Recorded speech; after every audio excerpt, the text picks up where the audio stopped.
combien d'employés chez mon père ont du pain en abondance, alors que moi, je suis là, je meurs de faim, je meurs de froid.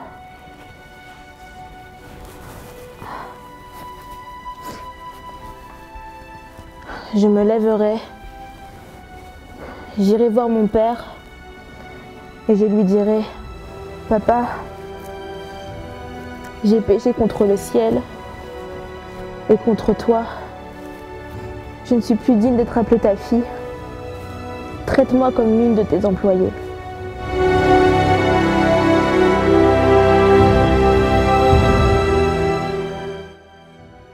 Alors les enfants, comment ça a été la journée? Oui, c'était bien, hein. Et Septime, comment ça s'est passé alors pour notre contrat? Oui, donc je suis passée au bureau cet après-midi. J'ai renvoyé les fax signés. Le client devrait te contacter au grand maximum demain dans l'après-midi pour la clôture du contrat. D'accord. Et au niveau du port, ça lui a plu? On lui a fait visiter le port de Malabo, il a aimé la place? Oui, les contacts sur place se sont chargés de lui montrer tous les travaux qui ont été réalisés. D'accord. Gloire à Dieu, c'est très bien ça. Et Ophélie, qu'est-ce qu'il en est de notre fameuse affaire? Bien, pour l'instant, c'est toujours au point mort. Donc aujourd'hui, ça a été plus journée paperasse, mais c'est bien passé. D'accord, bon. De toute façon, nous comptons sur le Seigneur. C'est le Seigneur qui conduit toutes nos entreprises. On va voir. Vous désirez bien autre chose? Non, non, Esther, installez-vous, installez-vous. Vous allez manger avec nous. On va partager le repas ensemble. D'ailleurs, Septime, si tu peux prier pour le repas. Oui, bien sûr. Éternel mon Dieu, mon roi, merci de ce que nous sommes encore réunis ce soir pour partager ce repas. Je te prie, mon Dieu, mon roi, de bénir et de sanctifier cette nourriture et de nous assister tout au long du repas. Au nom de Jésus-Christ. Amen. Amen. Ah, Esther, alors qu'est-ce que tu nous as mijoté là, hein? En plus, je meurs de faim. Ah oui, oui, oui, oui. Là, je sais qu'Esther, elle me fait toujours des petites choses, des petits ragoûts là, bien sympas. Et les filles, vous avez vu le nouveau film Chocolat? Ah oui, le film de Omar Sy là. En plus, la semaine dernière, il est parti au Festival de Cannes. Il a sorti le petit costard. Ne pas pétou, laisse tomber. Aïe aïe aïe. Mais je crois qu'il est au Palacio ce soir, non? Attendez, je regarde. Ouais, il est au Palacio ce soir. Aïe, on va taper les Snapchat, les périscopes, tout ça, ça va être trop bien. On y va? Ah, venez, on appelle Ophélie, comme ça, elle va nous ramener. Ouais.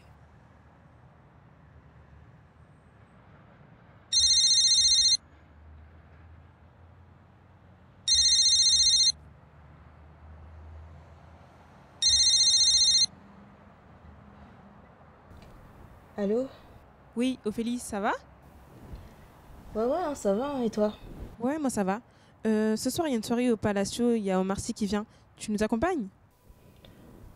Non, franchement, je suis pas motivée, pas ce soir, j'ai pas le temps. Pourquoi? Mais en ce moment, je suis sur une grosse affaire avec mon père au boulot et du coup, franchement, ça m'a mis KO. Donc ouais, non, ce soir, ça va pas être possible, il va pas accepter, donc pas possible pour moi ce soir. T'es sérieuse? Ouais, ouais, sérieusement, pas possible ce soir. Ok, bon bah salut alors. Bisous.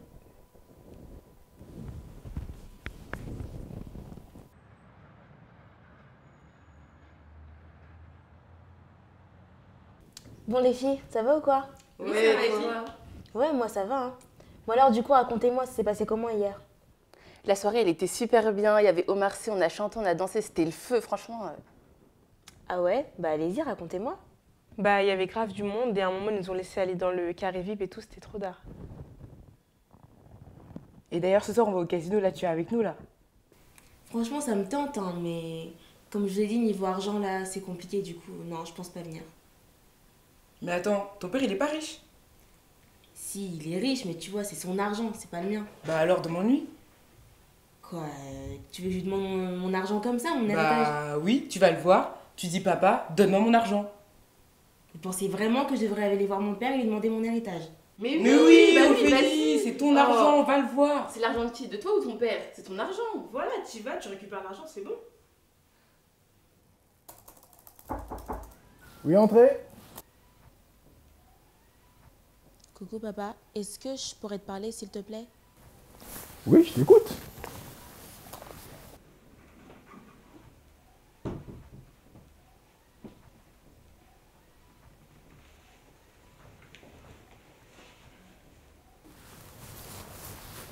Qu'est-ce qui se passe? Il y a quelque chose qui t'a contrarié? Il y a un souci? Un problème? Non. C'est juste que j'ai mûrement réfléchi et je pense qu'il est temps pour moi de prendre mon envol. Que tu prennes ton envol, je comprends pas. Ça veut dire que tu veux créer une boîte? Tu veux créer une nouvelle entreprise? Non, c'est pas trop ça. J'ai pas envie de créer mon entreprise. C'est plus sur le plan personnel. Écoute, je me sens adulte et je sens qu'il est temps pour moi de m'assumer moi-même. Voilà, c'est pour ça que j'ai besoin de partir. J'ai besoin de partir d'ici tout simplement. Tu sais, la Bible nous parle dans Ecclésiaste qu'il n'y a rien de nouveau sous le soleil. Et le monde est vraiment difficile à vivre. Et je voudrais t'épargner de toutes ces difficultés-là. Maintenant, si tu souhaites prendre ton envol, soit, je ne t'en empêche pas. Oui, voilà, papa, comme tu le dis, le monde est rempli de difficultés, mais voilà, je me sens de taille pour les affronter. Je sens qu'il est temps pour moi de vivre ma propre vie. Donc voilà, ma décision est prise et je voudrais que tu me donnes mon héritage. Ok, j'ai bien pris note. Je vais prendre contact avec M. Sanchez et il va s'occuper de toutes les modalités afin que tu puisses recevoir ce qui te revient de droit. Ouais, allô Emma? Ouais, j'ai un truc à te raconter là. Bah écoute, c'est bon, j'ai parlé à mon père et il me passe mon héritage. Quoi? Mais tu rigoles ou quoi? C'est trop une bonne nouvelle. Ah, bon, attends Emma, bon, je te rappelle, il y a ma soeur qui vient d'arriver. Ouais, ciao. Tu fais quoi là, Ophélie? Bah, je pense que c'est visible là, je m'en vais. Tu pars vraiment? C'est tes affaires? Mais tu nous fais quoi là? Écoute, ces petits me sont pas énervés contre moi et essaie de me comprendre. C'est plus possible pour moi de dépendre de papa. Il est vraiment temps que je m'assume moi-même. Ouais, franchement, il est temps que je parte là. T'as pensé à moi dans tout ça? Tu me laisses comme ça? Bien sûr que non, tu restes ma soeur. On restera en contact, ok? Promis. Mesdames et messieurs, bienvenue. Nous allons commencer une partie de Hold'em No Limit, 5 cartes communes, 2 en main.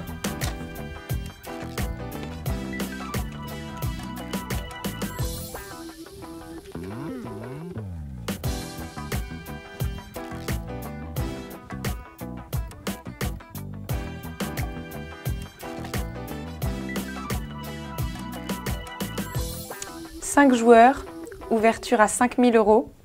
À vous de parler.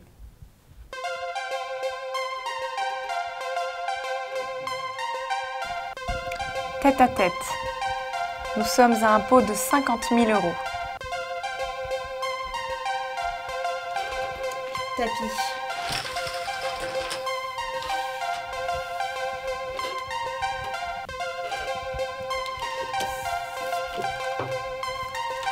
Je suis tapis. Vous pouvez montrer vos jeux.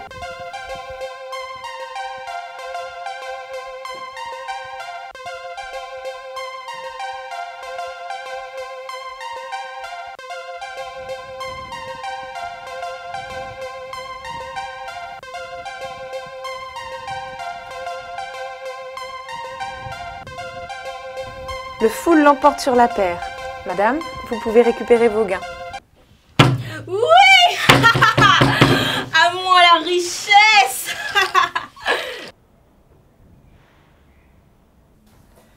Allez-y, je vous en prie. Merci. Donc, nous avons fini le tour de votre nouveau logement. Comme convenu avec les anciens propriétaires, tous les meubles restent. Le salon et la cuisine. Cela vous convient-il? C'est parfait, c'est exactement selon mes attentes. Donc, nous allons enfin pouvoir passer à la signature de votre contrat. Je propose donc que nous puissions nous installer.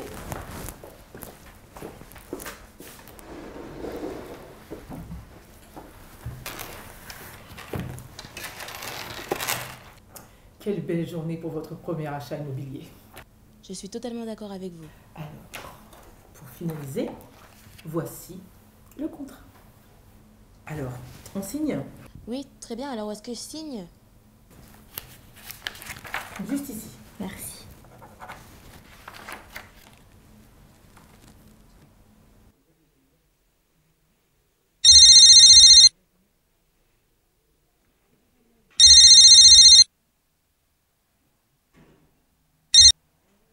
Bonjour Madame Kabassi, votre conseillère de banque. Je me permets de vous contacter parce que vous êtes à découvert. Vous avez émis plusieurs chèques qui ne passent plus et les différentes factures ne vont pas être réglées. Donc si vous pouvez me rappeler très rapidement pour régler cette situation, s'il vous plaît. Merci, bonne journée, au revoir.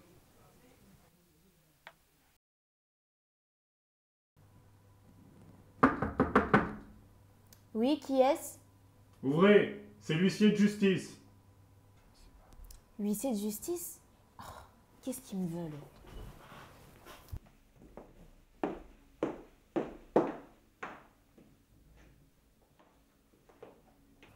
Bonjour, qui êtes-vous? Je suis maître Valentin. Savez-vous pourquoi nous sommes là? Non, absolument pas. Laissez-nous entrer, madame. Nous allons vous expliquer. Je vous en prie, entrez.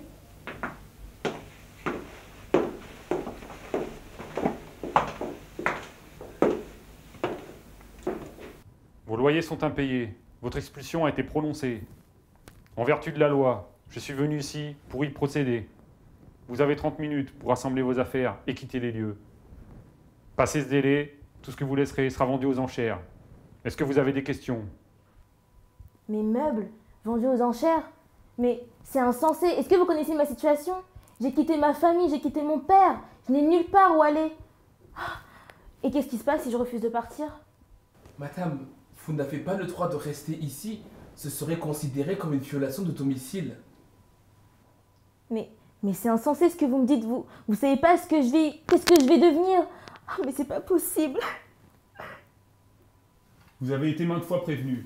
Il est trop tard maintenant. Nous allons procéder à l'enregistrement de tous vos biens. Enfin, s'il vous plaît, pas mes affaires. Je suis à la rue. Oh, mais c'est pas possible.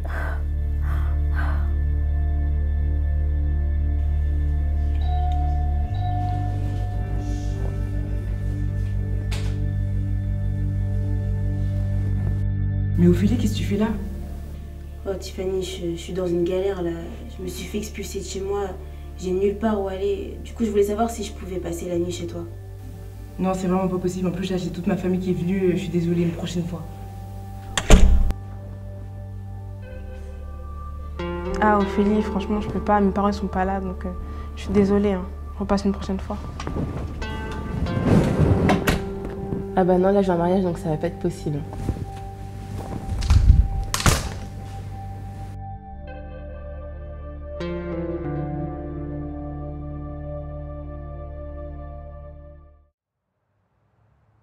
Bonjour, mademoiselle. Bonjour. Excusez-moi de vous déranger, mais en fait, c'est pas la première fois que je vous vois. Et ça fait plusieurs fois, en fait, je vous vois, des fois même dormir dehors, être assise là, l'air triste. J'aimerais juste comprendre, qu'est-ce qui vous est arrivé? Eh bien, si vous voulez tout savoir, j'avais tout. J'avais un foyer, j'avais une famille qui m'aimait, j'avais un confort. Et puis, je sais pas pourquoi un jour, j'ai voulu vivre ma propre vie. J'ai voulu connaître les sorties, les garçons. Et ça s'est retourné contre moi. Je peux pas vous expliquer pourquoi, mais du jour au lendemain, j'ai tout perdu. Et je me suis retrouvée à la rue, sans argent, abandonnée de tous. J'aurais jamais cru qu'une telle chose puisse m'arriver un jour. Et est-ce que vous croyez en Dieu? Regardez-moi, regardez ma situation. Est-ce que c'est vraiment nécessaire de croire en Dieu? De toute façon, il m'a abandonnée. Mais non, détrompez-vous. Dieu ne vous a jamais abandonné. Et dans ce cas-là, alors, pourquoi toutes ces choses m'arrivent? Vous savez, dans la Bible, il est marqué que Dieu a prévu un plan merveilleux pour tous les hommes. Et pour rester dans ce plan merveilleux, il faut accepter Jésus comme Seigneur et Sauveur. Et quand on se détourne de lui, quand on rejette son autorité, et ben voilà ce qui arrive.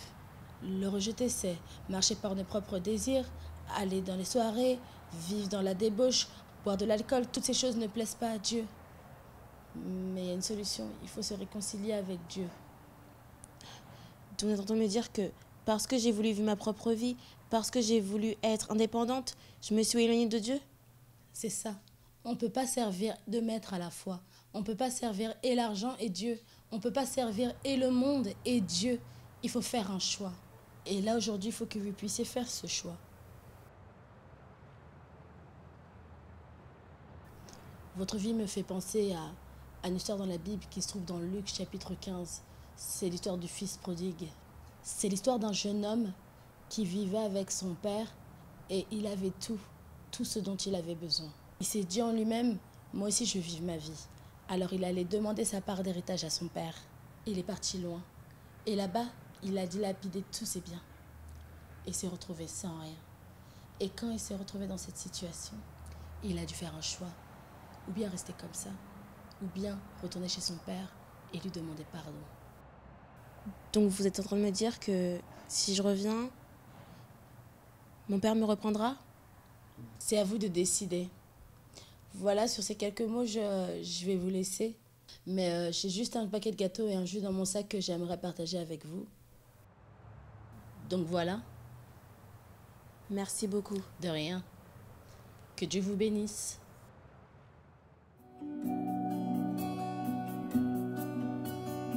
Je sais, tu es parti loin,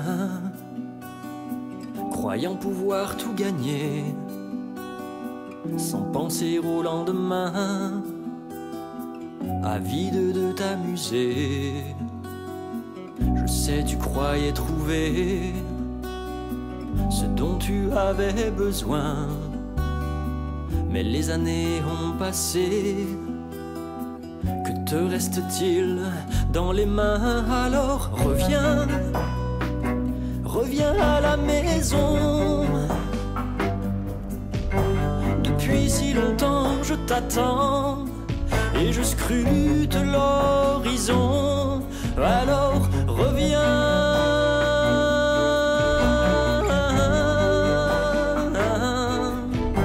Depuis si longtemps l'amour s'est nourri de pardon.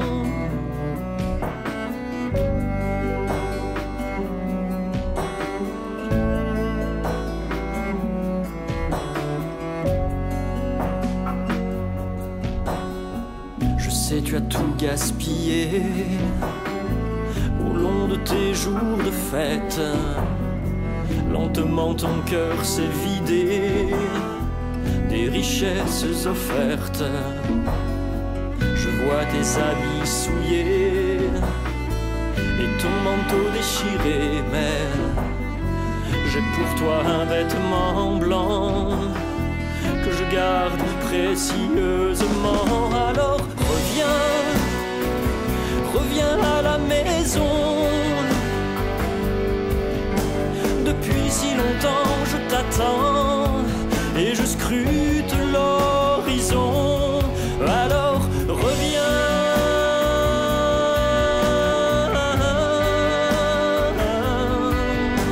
Depuis si longtemps l'amour s'est nourri de pardon.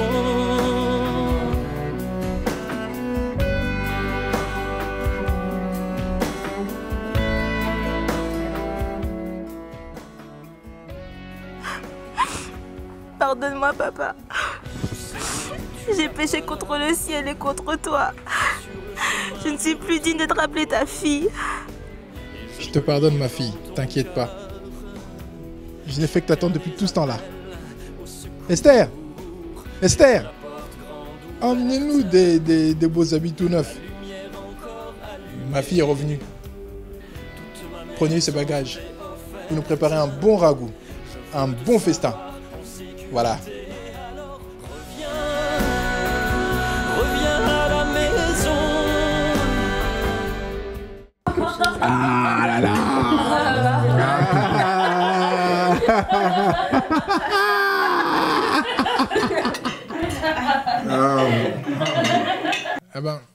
Ah ben moi, je voudrais qu'on porte un toast à ma fille, Ophélie, qui est revenue au milieu de nous. Allez, on fait un toast. Allez, à la... Chin chin.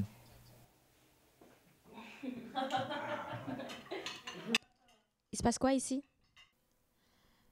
Je sais, ça peut paraître bizarre, mais c'est vrai que il y a un moment où j'ai été perdue et j'ai voulu vivre ma propre vie. J'ai voulu vivre loin de vous, loin de papa. Mais aujourd'hui, je suis revenue à la raison et je pense que c'était le meilleur choix de revenir dans notre maison auprès de notre père.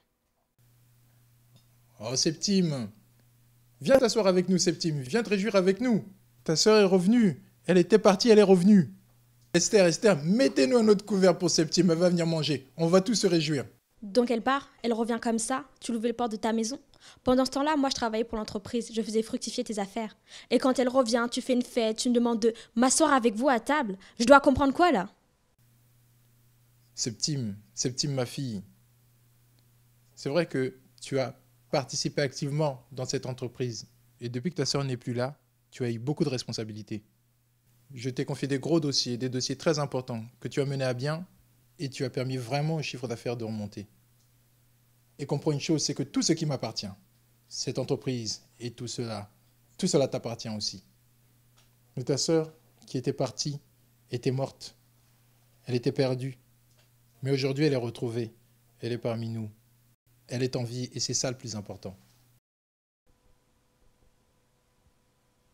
Bon, c'est vrai, tu as raison. Et Dieu lui-même ne rejette personne. Alors, qui suis-je pour la rejeter? Et après tout, tu restes toujours ma sœur. Mais n'en repars plus jamais.